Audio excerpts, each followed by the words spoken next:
Bismillahirrahmanirrahim. Assalamualaikum warahmatullahi wabarakatuh. Berita Al-Hijrah 22 Mei bersama saya Wan Kamaruddin Ibrahim dan berikut tajuk utama malam ini. Tiada lagi subsidi elektrik dan haji buat golongan T20.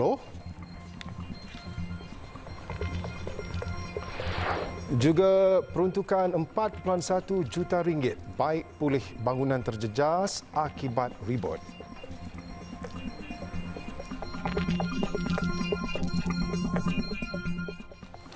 Jenazah Pengarah Angkatan Pertahanan Awam Malaysia APM Kedah, Lieutenant Colonel Awang Iskandar Ampuan Yaakob yang meninggal dunia ketika mendaki puncak Gunung Everest dijangka dibawa turun dari Kem 4 ke Kem 2 hari ini.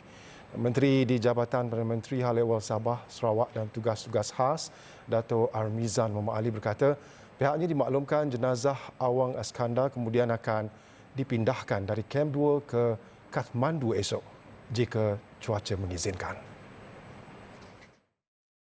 Tambah Dato' Armizan, Ketua Menteri Sabah Datuk Seri Haji J. Noor memberikan komitmen bahawa kerajaan negeri akan membantu menampung kos tambahan yang diperlukan di luar tanggungan insurans bagi pengurusan jenazah Allahyarham Awang Iskandar untuk memastikan jenazah dapat dikebumikan di kampung halaman di Papar, Sabah sebagaimana hasrat ahli keluarga. Sementara itu, Parti Gabungan Rakyat Sabah GRS juga menyalurkan sumbangan untuk menambah tanggungan kos pengurusan. Terdahulu media melaporkan Awang Iskandar meninggal dunia selepas terjatuh ketika melakukan pendakian ke puncak Gunung Everest yang mempunyai ketinggian 8,848 meter dari paras laut. Wisma Putra dalam kenyataan hari ini turut memaklumkan bahawa proses mencari dan menyelamat SAR seorang lagi peserta misi Malaysia Everest 2023 ME 2023 yang hilang, Muhammad Hawari Hashim, sedang giat dijalankan oleh pihak berkuasa tempatan. Usaha SAR menerusi udara dijalankan sejak 20 Mei namun tidak berjaya mengesan pendaki berkenaan. Bagaimanapun, proses mencari dan menyelamat diteruskan di kawasan darat di kawasan Lurah Ais sejak 21 Mei. ME 2023 yang dianjurkan Kelab Eksplorasi Altitude memulakan misi menawan puncak tertinggi dunia itu bermula 2 April sehingga 2 Jun dengan mendapat sokongan kerajaan serta Kementerian Belia dan Sukan KBS. Baik, golongan berpendapatan tinggi atau T20 tidak akan menerima manfaat subsidi elektrik serta bantuan kewangan haji oleh kerajaan. Perdana Menteri Datuk Seri Anwar Ibrahim berkata penilaian itu akan dibuat berdasarkan sistem pengkalan data utama atau PADU dan subsidi hanya akan diberikan kepada golongan yang layak. Kita tidak naikkan kadar elektrik melainkan untuk T20. Saya nak jelaskan di sini. Untuk T20 sahaja, iaitu rumah-rumah besar yang tidak akan diberi subsidi elektrik. Dan pengkalan data utama PADU akan dapat menyelaraskan semua angka-angka yang disebut. Ini sama saja seperti mana bantuan kewangan haji. Kepada B40 kita tambah, tapi bagi T20 tidak akan ada lagi tambahan ataupun subsidi daripada kerajaan. Berhubung kos mengerjakan haji pula, bantuan kewangan haji kepada B40 akan ditambah. Manakala golongan T20 perlu menanggung kos haji sepenuhnya kerana berkemampuan. Beliau berkata demikian bagi menjawab soalan Datuk Seri Hamzah Zainuddin PN Larut pada persidangan Dewan Rakyat yang mahu mengetahui dasar-dasar baharu dan drastik yang sudah dilaksanakan bagi melonjakkan ekonomi negara dengan mengambil kira risiko penguncupan ekonomi dunia. Mengulas lanjut, Datuk Seri Anwar berkata langkah pengecualian 2 subsidi berkenaan diperkenal kerajaannya bagi melaksana pemberian subsidi yang lebih bersasar. 4.1 juta ringgit diperuntukkan bagi kerja baik pulih sekolah dan bangunan kerajaan yang rosak akibat ribut di Ibu Negara Jumaat lepas. Menteri Kerja Raya Datuk Seri Alexander Nantalinggi berkata peruntukan itu melibatkan bangunan di bawah seliaan Kementerian Pendidikan, Kementerian Pertahanan, MINDEF, Kementerian Luar Negeri dan Kementerian Kerja Raya KKR. Jadi bagi KKR, kita memantau dan kita menasihat kementerian-kementerian yang mempunyai harta-harta yang terkesan bagaimana dari segi teknikalnya, selamat ke tidak selamat, kita ada nasihatlah supaya semua kerja-kerja nak baik pulih dan boleh kita selaraskan. Beliau berkata demikian selepas meninjau Sekolah Kebangsaan Setapak Jalan Chan Chin Moi off Jalan Pahang yang terjejas akibat ribut. Dalam kejadian Jumaat lepas, 29 buah sekolah dilapor terjejas dan baik pulih itu melibatkan peruntukan sebanyak 3 juta ringgit. Kita berharap agar dapat kerja-kerja pembaikan ini dapat disegerakan dan lalu dalam tempoh cuti sekolah inilah, ya, kerana ia akan memberikan kesan yang cukup besar kepada anak-anak kita yang bersekolah. Kalau tuan-tuan lihat tadi, memang yang terlibat adalah kelas-kelas kanak-kanak yang sememangnya akan memberikan dan menjejaskan pendidikan mereka lah dalam tempoh mereka tidak dapat masuk atas alasan keselamatan dan sebagainya. Yang rosak pun banyak, ya Puan Hayati, ya, alatan-alatan pembelajaran mereka. Katanya kerja baik pulih sekolah akan memakan masa sekitar 3 bulan. Sementara itu, Datuk Seri Alexander berkata, KKR turut memperuntukkan RM500,000 bagi membiayai kos pembaikan 5 unit rumah jenis kuartus MINDEF dan RM600,000 bagi membaiki sebuah bangunan kedutaan Palestin di bawah Kementerian Luar Negeri. Jumaat lalu, media melaporkan sebanyak 10 kejadian pokok tumbang direkodkan susulan ribut kuat yang melanda ibu negara sekitar jam 8 malam. Bagaimanapun, tiada mangsa direkodkan. Polis menahan seorang wanita yang disyaki melakukan pengabaian ketika mengasuh seorang bayi perempuan berusia 3 bulan sehingga mengakibatkan bayi itu meninggal dunia di sekitar Sungai Wei di sini pada 9 Mei lepas.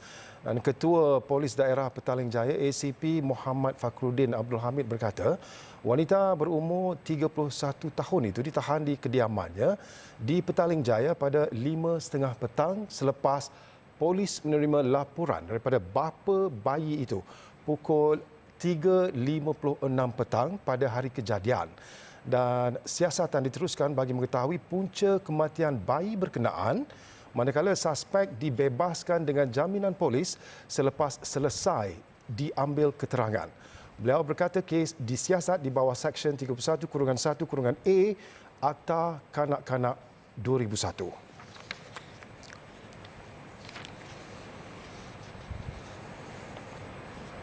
Lembaga Zakat Selangor LZS merekodkan lagihan zakat tertinggi sejak 25 tahun penubuhannya dengan jumlah 1.05 bilion ringgit pada tahun 2022. Pengurusi Lembaga Zakat Selangor, Tan Sri Syed Anwar Jamalul Lail berkata, pencapaian sejarah itu melibatkan peningkatan agihan sebanyak 13.8% dan memanfaatkan 350,000 asnaf. Tambah Tan Sri Syed Anwar Jamalul Lail, peningkatan agihan itu seiring dengan peningkatan kutipan zakat sebanyak 1.7 bilion ringgit bagi tahun berakhir 31 Disember 2022. Alhamdulillah, this year marks the highest distribution to date since our establishment. In the year 2022, LZS distributed ringgit Malaysia 1.05 billion in zakat to various categories of asnaf, reflecting a substantial growth of 13.8% compared to ringgit Malaysia 9.2 million zakat distributed in 2021. While the zakat distribution has benefited more than 350,000 asnaf, we are also pleased to highlight that this contribution saw more than 6,000 individuals uplifted from poverty as well as assisted over 400 asnaf with job opportunities. Beliau berkata demikian pada sidang media prestasi kutipan dan agihan zakat tahun 2022 bagi negeri Selangor. Tambah Tan Sri Syed Anwar, golongan fakir miskin menjadi kumpulan penerima zakat terbesar dengan agihan sebanyak 568 juta ringgit. Mengulas lanjut berhubung kutipan zakat, zakat pendapatan merekodkan kutipan tertinggi iaitu 612.5 juta ringgit, manakala skim potongan gaji menjadi saluran tertinggi dalam kutipan zakat iaitu sebanyak 353.3 juta ringgit. Terdahulu, Majlis Fatwa Negeri Selangor memutuskan bahawa wang zakat yang dikutip pada akhir tahun semasa iaitu Disember hendaklah diagihkan untuk keperluan asnaf dalam tempoh 6 bulan tahun berikutnya.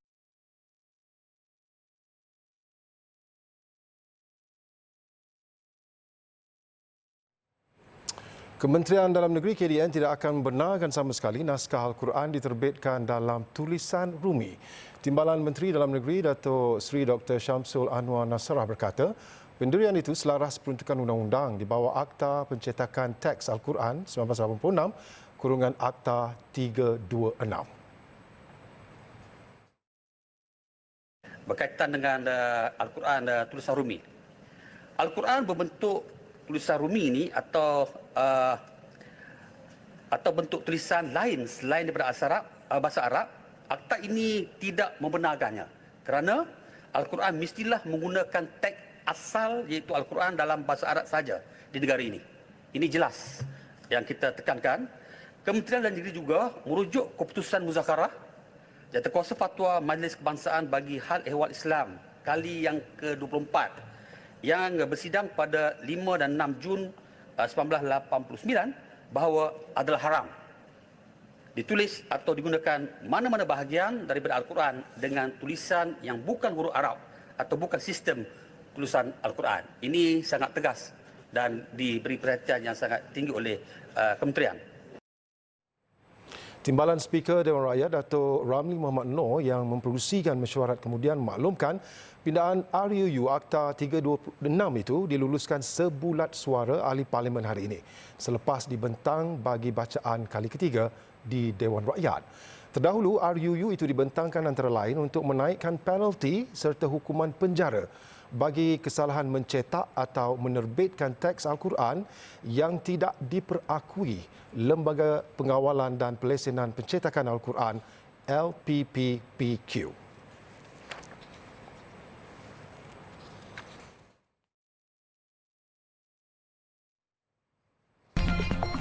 (5.23) terbesar dalam sejarah. Cuaca panas yang melanda negara ketika ini tidak memberi kesan ketara kepada aktiviti pertanian terutama sayur-sayuran, memandangkan kebanyakan penanam sayur sudah beralih kepada penggunaan teknologi terkini seperti Internet Kebendaan atau IoT. Bagaimanapun, Lembaga Pertubuhan Peladang LPP akan mengambil langkah proaktif bagi meminimalkan kesan musim kemarau kepada hasil tanaman negara. Ketua Pengarah LPP Datuk Azulita Salim berkata penggunaan kaedah tanaman seperti petigasi dan hidroponik yang tidak banyak bergantung kepada air juga membantu meminimalkan impak kesan cuaca kepada petani.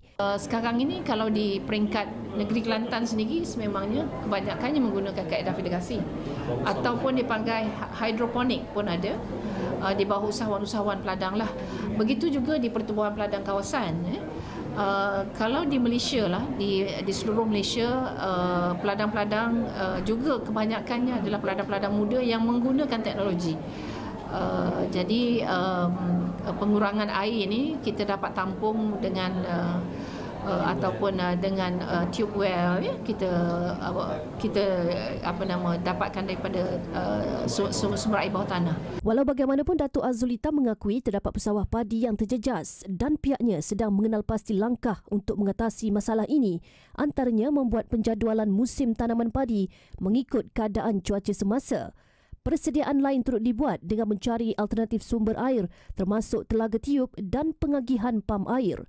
Datuk Azulita ditemui selepas merasmikan stesen minyak Petron milik Pertubuhan Peladang Kawasan Chetok di Tanah Merah. Pameran Udara dan Maritim Antarabangsa Langkawi 2023, 523 yang bermula esok dianggap terbesar dalam sejarah penganjurannya selepas berjaya menarik 525 pempamer mewakili 140 syarikat dari seluruh dunia. Menteri Pertahanan Datuk Seri Muhammad Hassan berkata edisi ke-16 ini amat dinantikan memandangkan kali terakhir ia diadakan adalah pada 2019. Kalau dibandingkan daripada tahun lepas, tahun ini lebih banyak, sebanyak 525 booth semuanya. Dan penyertaan untuk aerobatik ataupun pertunjukan udara pun pada kali ini adalah yang terbesar dalam sejarah Liga. Ada 5 penyertaan pasukan daripada negara-negara yang memang terkenal dengan dia punya pasukan pertunjukan udara Jadi alhamdulillah setakat ini kita ada 119 kapal terbang termasuk yang statik dan juga aerial display aerobatic team kita, dan ada 40 buah 40 buah kapal yang termasuklah kapal kita dan juga beberapa banyak negara lain. Beliau berkata demikian pada sidang media selepas meninjau persiapan segmen maritim di Resort World Langkawi hari ini. Terdahulu, beliau meninjau persiapan gerai pameran segmen aero angkasa sebelum meninjau persiapan segmen maritim di RWL. Muhammad berkata 523 juga bakal menyaksikan beberapa memorandum persefahaman MOU ditandatangani untuk kedua-dua sektor pertahanan dan komersial bernilai 18 bilion ringgit. Penganjuran 523 membabitkan dua kementerian iaitu Kementerian Pertahanan iaitu Industri Pertahanan Maritim dan Aero Angkasa dan Kementerian Pengangkutan iaitu Industri Komersial Maritim dan Aero Angkasa.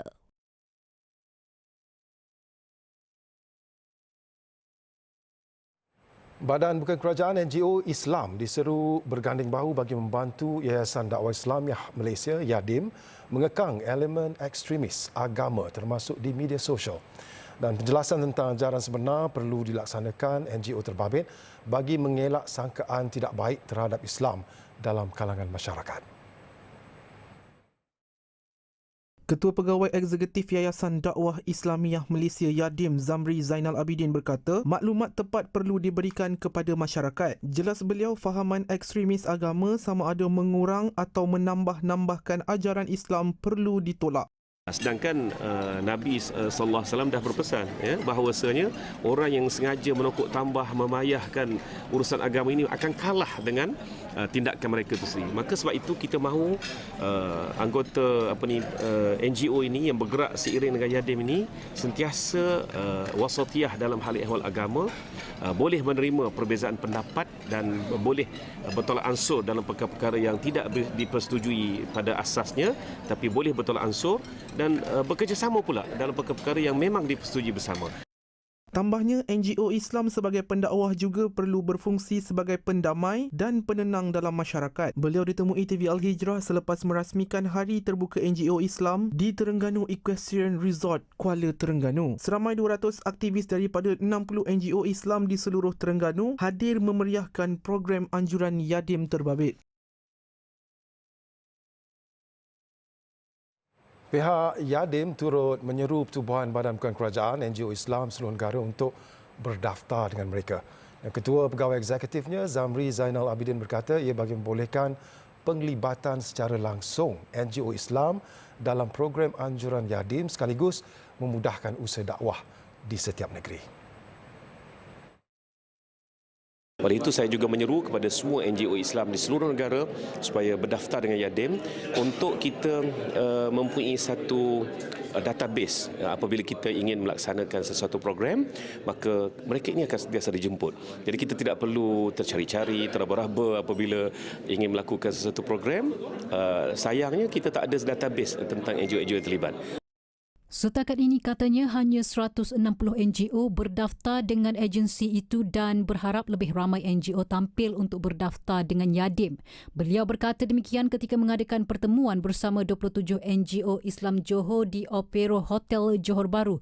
Sementara itu, Yang di-Pertua YDP YADIM, Datuk Hasanuddin Muhammad Yunus berkata, selepas Johor, pertemuan NGO Islam akan berlangsung di Kedah sebelum diadakan di Sabah dan Sarawak.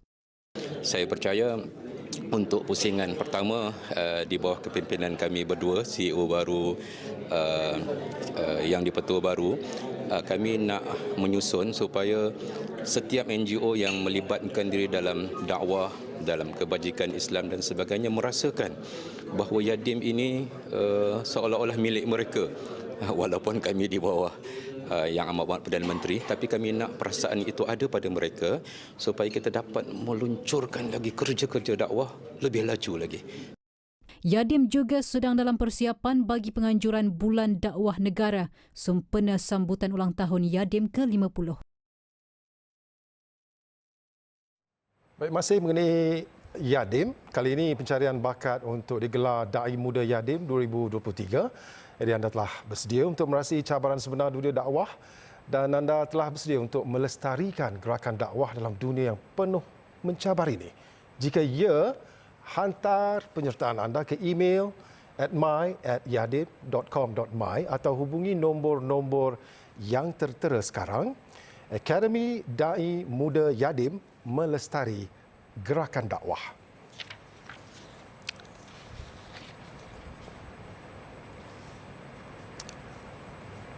Yang di-Pertuan Agong Sultan Abdullah Riayatuddin Al-Mustafa Billah Shah berkenan berangkat ke majlis sambutan Aidilfitri Keluarga Persatuan Kebajikan Anak-anak Pahang Pekap di Ibu Negara pagi tadi. Dan Seri Paduka Baginda yang tiba sekitar jam 11 pagi berkenan meluangkan masa hampir 2 jam menyantuni anak-anak Pahang yang hadir. Kehadiran Seri Paduka Baginda disambut oleh Yang di-Pertua Pekap, Datuk Abdul Rahim Abu Bakar. Majlis yang berlangsung di Dewan Perdana Felda itu dihadiri lebih 1,000 anak Pahang yang menetap di sekitar Lembah Kelang. Dan sambutan alhamdulillah seperti mana yang kita tengok tadi, kita punya target tu mencukupi lah 1,500. So ini terdiri daripada jemputan-jemputan, terdiri daripada anak-anak Pahang di ibu kota. Boleh katakan semua sekali lah.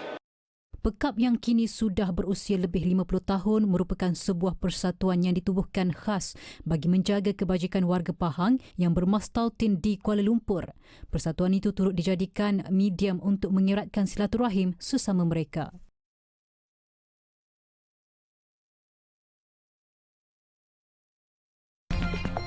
Peserta ekspedisi Gunung Everest dari Australia maut. Haji mula melakukan ziarah di Madinah pagi tadi waktu tempatan dengan mengunjungi Masjid Nabawi dan perkuburan Baqi'. Jemaah yang ditemui teruja apabila dapat menjaki bumi barakah dan berpeluang mendekati makam keluarga dan sahabat-sahabat Nabi Muhammad sallallahu alaihi wasallam. Laporannya bersama wartawan Sadiq Hakim Azman dari Madinah Al-Munawwarah. Melalui pintu mulia Babus Salam, jemaah berpeluang memberi salam kepada junjungan besar Nabi Muhammad sallallahu alaihi wasallam dan para sahabat. Ziarah di perkuburan Baqi' yang terletak bersebelahan Masjid Nabawi juga mengingatkan jemaah kepada kisah perjuangan sahabat Nabi dalam menegakkan syiar Islam. Tidak dapat digambarkan perasaan teruja bercampur hiba, lebih-lebih lagi bagi jemaah yang pertama kali menjejakkan kaki di bumi Munawwarah ini. Kami pergi melalui pakej muhasasah tabung haji. Pergi melalui tabung haji, kami banyak ikuti kursus-kursus daripada tabung haji lah. Termasuk kursus online pun kami ikuti. Perasaan saya bila sampai ke sini rasa teruja, rasa sebab pun ada. Sebab kali pertama datang. Lebih bermakna bagi jemaah apabila dijemput sebagai duyuf Rahman bersama ibu tercinta, malah segala urusan untuk mengerjakan rukun Islam kelima dipermudahkan. Saya datang sini dengan mak saya. Alhamdulillah lah segi persediaan dapat tawaran tu dalam pertengahan bulan Ramadan. Jadi agak kelang kabut sikit lah sebab dah dalam jangka masa yang terdekat lah. Tapi alhamdulillah orang kata rezeki. Alhamdulillah dapat dah juga bagi segala dokumen-dokumen apa semua persiapan tu dapat buatlah dengan baik. Sementara itu, pengurus ibadat dan ziarah sektor Madinah, Fakrul Ridwan Osman berkata, selain memfokuskan aktiviti ziarah, pihaknya juga mengutamakan persediaan jemaah dari sudut rohani agar perjalanan haji berjalan lancar. Fokus di Madinah ini adalah lebih kepada urusan ziarah dan juga ini melibatkan fasa 1. Fasa 1 lebih kepada urusan ziarah dan juga persediaan untuk menunaikan umrah dan juga haji lah. Manakala untuk fasa 2, kita lebih kepada menekankan bagaimana kita nak mengekalkan kemabruran haji tersebut dan juga bagaimana kita nak menjadikan sebagai seorang yang telah pun selesai melaksanakan ibadah haji, kita nak berazam untuk menjadi seorang yang saleh dan juga muslih, iaitu orang yang baik dan juga memperelokkan masyarakat kita. Terdahulu penerbangan KT-04 yang membawa jemaah haji Malaysia mendarat di Madinah sekitar jam 5.45 petang semalam waktu tempatan. Jemaah haji disarankan untuk mengikuti program yang telah disusun oleh tabung haji sepanjang berada di Madinah sebagai persediaan untuk ke Mekah. Laporan Sadiq Hakim Azman bersama juru kamera Nur Imran Nurdin dari Madinah Al Munawarah untuk Berita Al Hijrah. Tiga rakyat Palestin terbunuh selepas Zionis melakukan serbuan di sebuah kamp pelarian Balata di Bandar Nablus, tebing barat. Dan kesemua mangsa itu dikenal pasti sebagai pejuang Brigade Syuhada Al-Aqsa di bawah pimpinan Fatah. Kementerian Kesihatan Palestin mengenal pasti mangsa sebagai Muhammad Abu Zaitun 32 tahun, Fatih Abu Riz 30 tahun dan Abdullah Abu Hamdan 24 tahun. Tentera Zionis dilapor menyerang kamp pelarian di utara tebing barat itu sekitar jam 1 pagi waktu tempatan dan berlanjutan sehingga jam 5 pagi. Mereka turut menyerbu menggunakan jentolak dan memusnahkan beberapa kediaman rakyat Palestin. Sekurang-kurangnya 7 pelarian lagi cedera. Setakat ini tiada kenyataan dikeluarkan Israel mengenai serbuan itu. Kamp pelarian Balata merupakan yang terbesar di tebing barat yang menempatkan kira-kira 30,000 orang. Insiden ini berlaku seminggu selepas gencatan senjata di Gaza antara gerakan Jihad Islam dan tentera Israel. Sejak awal tahun ini, 153 rakyat Palestin telah terbunuh termasuk 26 kanak-kanak dalam keganasan melibatkan konflik kedua-dua pihak. Peserta ekspedisi Gunung Everest dari Australia, Jason Kennison, maut ketika dalam perjalanan turun dari gunung itu, dan Kennison dilapor meninggal dunia pada ketinggian 8,000 meter di puncak tertinggi dunia itu. Kennison 40 tahun merupakan jurutera perlombongan. Dia dilapor maut pada Jumaat lalu selepas dilaporkan tidak sihat. Bagaimanapun mayatnya belum dievakuasi lagi ekoran cuaca buruk dan angin kencang. Sebelum ini Kennison mengambil masa bertahun-tahun untuk berjalan semula selepas alami kemalangan jalan raya pada 2006 yang menjejaskan saraf tunjangnya. Pendaki Australia itu melakukan misi berkenaan dalam usaha untuk mengumpul dana bagi Spinal Cord Injuries Australia. Sebelum ini, Kennison berada di Nepal sejak 6 minggu lalu sebagai persediaan untuk mendaki gunung tertinggi di dunia itu. Kematian Kennison merupakan yang ke-10 bagi misi pendakian kali ini, namun yang ke-6 dari kalangan bukan warga Nepal.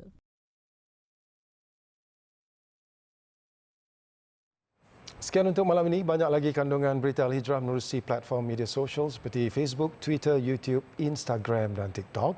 Dan jangan lupa alhijrahnews.com untuk laporan berita dalam dan luar negara serta artikel eksklusif. Saya Wan Gamarudin Rahim. Satukan ummah dengan ilmu bagi memperkasa Malaysia Madani. Assalamualaikum warahmatullahi wabarakatuh. Jaga diri. Selamat malam.